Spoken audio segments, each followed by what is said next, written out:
Testing 1, 2, 3, testing. Testing 1, 2, 3. Welcome to Watch Mojo, and today we'll be looking at the scariest videos that are associated with terrifying real-life crimes. Well, now that's hard to describe because it's the most beautiful place I've ever been in all my life. A rapper's confession. Here are some rap lyrics graphic enough to silence an entire room for all the wrong reasons. Shortly after the disappearance of Amanda Custer in July of 2019, her boyfriend, Robert Camus, mouthed some problematic lyrics in a local bar and into a damning video camera. His sinister lyrics shocked listeners with their implications and disturbingly bragged that police were out looking for him. Authorities indeed were searching, as they arrested Camus just hours later. 27-year-old was arrested the following morning in downtown after a lengthy SWAT standoff. Play back this improvised moment at your own risk, as the grisly words are even creepier with context. Camus has been charged with Custer's murder and faces life behind bars, or the death penalty if convicted. They have now got him and the car located, but they still don't know where she is. Opening Christmas presents. I don't know. Okay. A man sits on a couch and opens some Christmas presents, often commenting on them and showing them off to the camera. It's a regular sight seen every Christmas morning, only these presents aren't his, and neither is the house. The man is Vaughn Taylor, who broke into a Utah cabin in 1990 with another criminal named Edward Deli. Deli found a camera inside the home and filmed Taylor opening the family's presents. What is it? Baseball card.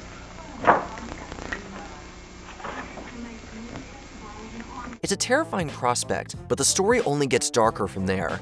The two men attacked the homeowners when they returned, killing mother and daughter Beth Potts and Kay Tita, and shooting Tita's husband in the head. Taylor was sentenced to death, while Deli received a life term without parole. Next page. Killer on the Bridge. The original video, sketches of the suspect, a $225,000 reward, and more than 50,000 tips haven't led police to the girl's killer. Filmed on a smartphone, the unsettling point of view of this footage belonged to Abigail Williams and Liberty German, two Indiana girls who vanished while hiking in February of 2017. Their disappearance caught national attention. Police released the creepy footage found on German's cell phone, showing a man lumbering from behind and muttering, "Down the hill."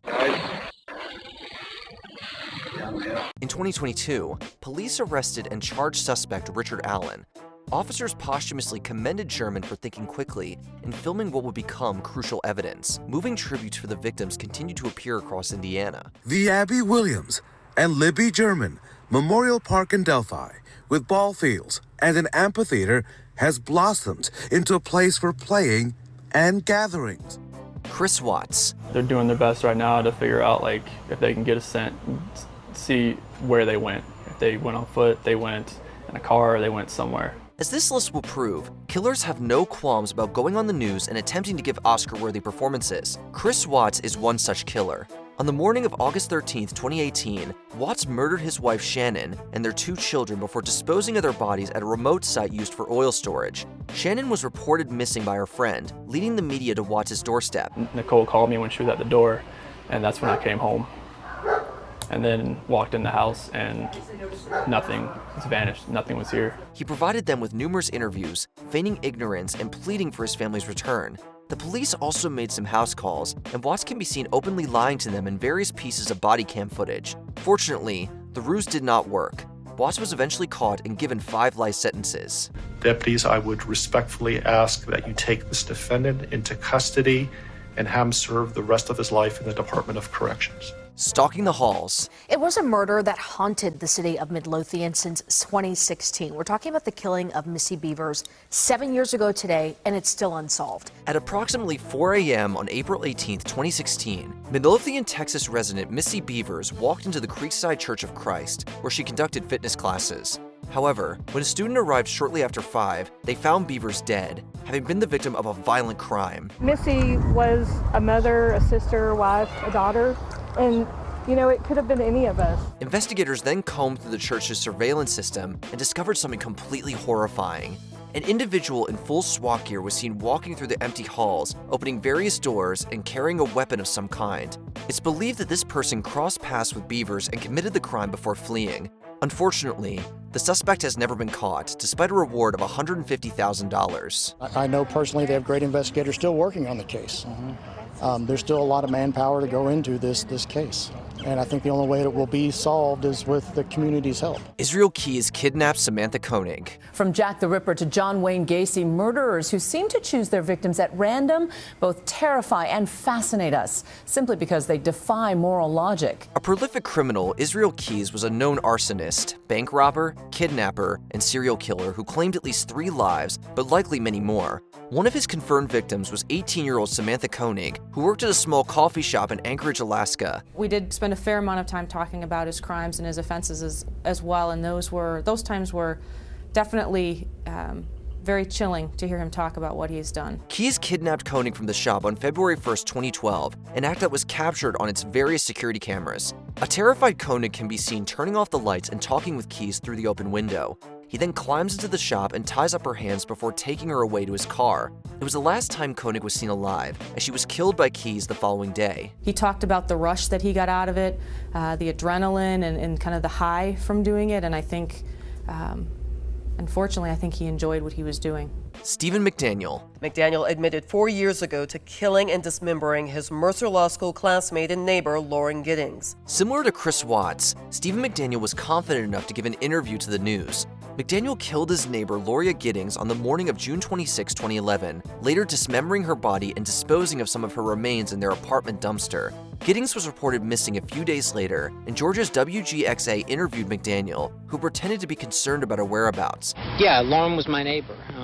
We're just trying to find out where she is at this point. I mean, no one has seen her since Saturday. McDaniel initially plays it cool until the reporter reveals that the discarded remains were found by investigators. With that shocking bit of knowledge, the killer's demeanor completely changes and he falls into an obvious panic. Are you okay, sir? I think I need to sit down. Okay. It wasn't long before he was charged with her murder and given a life sentence. The Bork Stalker tapes. My name is Ricardo Lopez. It is January 14th, 1996. For 9 months in 1996, a pest exterminator named Ricardo Lopez documented his slow descent into madness. Lopez had developed an unhealthy obsession with the Icelandic singer Björk and grew incensed when she began a relationship with English DJ Goldie. An irate Lopez then recorded a video diary chronicling his violent plot to kill Björk with a letter bomb. And I will begin a documentation of my life, of my art, and of my plans. Like a real-life taxi driver, Lopez falls deeper and deeper into dangerous mania before mailing the bomb to Björk's London home and shaving his head. He then took his own life on camera, hoping to be united with Björk in the afterlife. Fortunately, police were able to intercept the letter bomb and it was safely detonated. At least I gave it 100% of an effort. Shalino Sanchez receives a threat. An influential Mexican singer, Shalino Sanchez, made headlines in 1992 after getting into a gunfight in Coachella, California. Sanchez was attacked on stage and defended himself with a gun, resulting in a wild shootout that left 1 person dead and 10 injured. But Sanchez didn't have long to enjoy his newfound fame, as he was killed just 4 months later. During a performance in the Mexican city of Culiacan, Sanchez was handed what many believe was a death threat. Sanchez can be seen reading the note and appears nervous, wiping his brow and looking around with concern. But this wasn't a baseless threat. The singer was kidnapped and murdered later that night, and his body was found by farmers early the next morning.